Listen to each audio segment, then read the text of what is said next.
Did you know that a third tower fell on 9/11?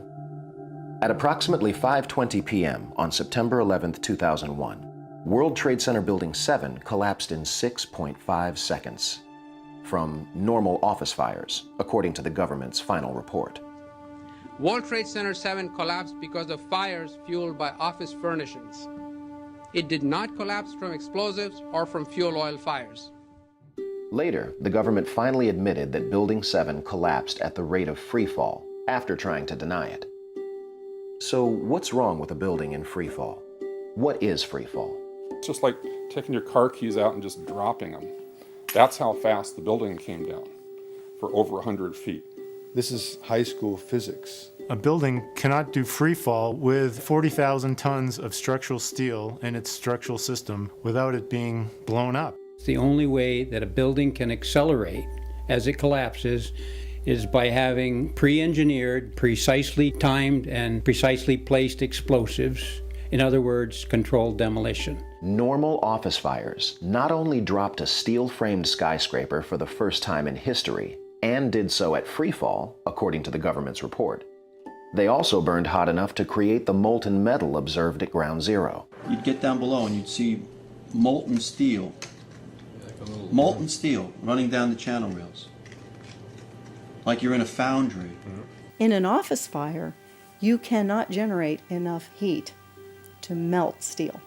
So if you have a flame at 750 degrees, you can hold that flame under a steel beam forever, and you'll never reach a high enough temperature to bend steel, let alone melt it. First of all, let's go back to your basic premise that there was a pool of molten steel. Like lava. Like lava from a volcano. I know of absolutely nobody, and no eyewitness who said so, nobody who's produced it. John Gross categorically denied their observations. He not only ignored evidence, he denied evidence. The government acknowledged that Building 7's collapse was unprecedented. Engineers were also stunned. Yet somehow, news networks and many others knew it was going to happen. CNN reported the collapse an hour before it happened. We are getting information now that one of the other buildings, Building 7 in the World Trade Center complex, is on fire and has either collapsed or is collapsing. And a few blocks away, Keep your eye on that building, it'll be coming down. Building is about to blow up. Move it back. Now, more on the latest building collapse in New York. The BBC even reported the collapse in detail live from New York over 20 minutes before it happened, with Building 7 still standing in the background. Immediately after Building 7's collapse, FDNY Lieutenant David Rastuccio had this to say. We had heard reports that the building was unstable and that it eventually would either come down on its own or it would be taken down. CBS veteran anchorman Dan Rather and others also had their first impressions, which were only broadcast on that tragic day.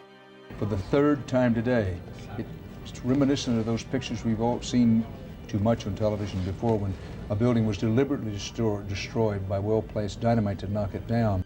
And I turned in time to see what looked like a skyscraper implosion. Looked like it had been done by a demolition crew. The whole thing just collapsing down on itself. You don't need to be an engineer or an architect to see what happened to those buildings. The most obvious hypothesis for anyone looking at the films is that the buildings came down because there was very carefully controlled demolition with high explosives that had been planted weeks, if not months, before. 9/11 claimed thousands of lives and touched millions more. It led us into 2 wars and was used to scale back our civil liberties and invade our privacy. But many people are beginning to question what we were told, and we are demanding answers.